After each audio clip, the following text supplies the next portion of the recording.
Who are this new elite that are influencing our way of life and the national conversation? Because they're not elected, are they?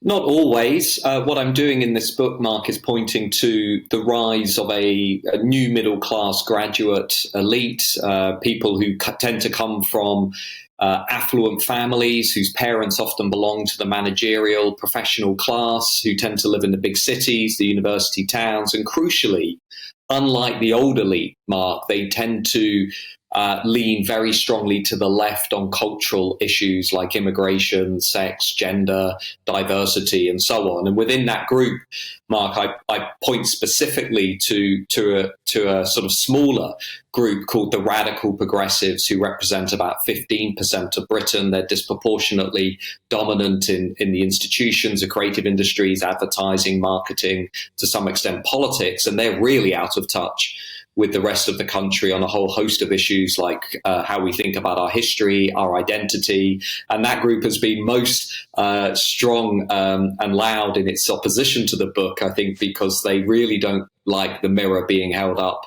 to them. So it's been an interesting few weeks, which of course began in a conversation on this show, I remember a few weeks ago.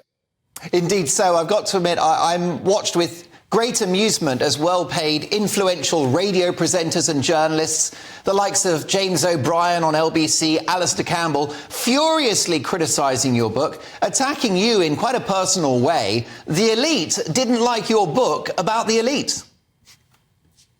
Yeah, I think that's true. I think because members of the new elite like to think of themselves as the oppressed underdogs, the people who are fighting the system, they're fighting the old elite, and they don't like to think that they have an enormous amount of political and cultural power themselves. Alistair Campbell's a great example of this, somebody who does wield considerable influence over the national conversation, but who would instantly deny that he's having any influence at all, because in his eyes, it's all about opposing Brexit, opposing the Tories. And what I'm saying here, Mark, is that actually, if we think about who has access to not just political power, but cultural power, social power, who defines the issues that we're allowed to talk about, who talks about the rest of society.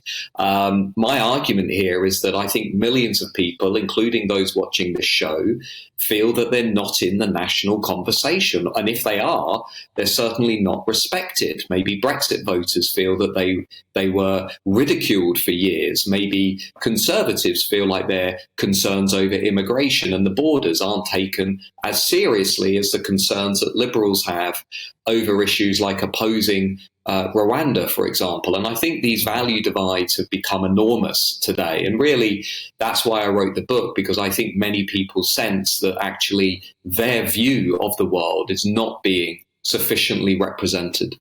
And I know you've had lots of people writing to you in hushed tones saying, I work for a corporation, I work for a local authority, and we agree with everything that you've written, but we just can't say it publicly. Do you think this powerful new elite will hang on to their influence for the foreseeable future? Well, it's interesting, Mark. Some of the people who have written to me confidentially, we're not talking even about, ordinary folks on the street even. I'm talking about top-level senior servants, directors of major FTSE 100 companies, human resources directors, people who have all said, look, you're onto something here. The orthodoxy has become stifling. I can't say what I want to say. I'm being forced to embrace a set of values that I don't share. 60% of the country, Mark, now feel they can't say what they really want to say in wider society.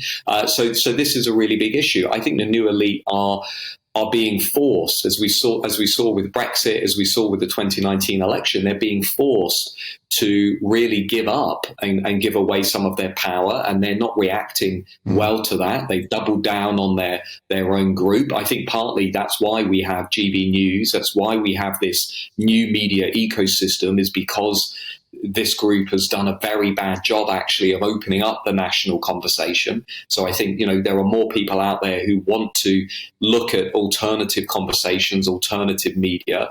And I think if you look globally, Mark, these rebellions have gone nowhere. Look at France, look at Italy, look at Sweden, look at the US next year with the presidential election. I've been saying now for 10 years, people are completely disconnected from the mainstream parties and they're looking for something different. And the new elite have been very hostile in their response to that. Their standard operation, Mark, is to denounce and stigmatize anybody who challenges them as being a sort of, a crank, a contrarian, someone who is not somehow socially acceptable.